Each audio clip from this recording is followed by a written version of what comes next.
Designing sheet metal parts should not be another subject matter you have to learn on top of CAD modeling.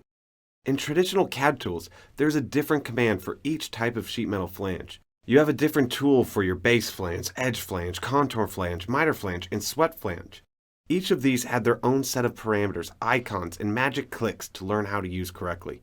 But Fusion 360 fuses all of these different commands into a single flange command. This single flange tool is intelligent and aware of the selection, and it will switch to the correct type of flange automatically. Don't waste time searching for the correct command. Simply just repeat the flange command and keep bending. Not only is it easier to use any type of flange, but you could change the width, location, and size of the flange without having to jump into a complicated sketch. All in all, Fusion 360 makes it easier to create sheet metal designs. But Fusion 360 isn't just a design tool. Fusion 360 has the tools to automate creating a DXF and detailed drawing of the flat pattern. But that's just the beginning. Your job is to actually make the part.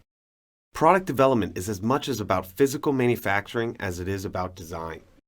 This is where Fusion 360 can take that flattened part and produce the G-code necessary to drive the water, plasma, or laser cutter on your shop floor. These processes are tightly integrated where a design change anywhere is reflected everywhere, not just an update to a drawing.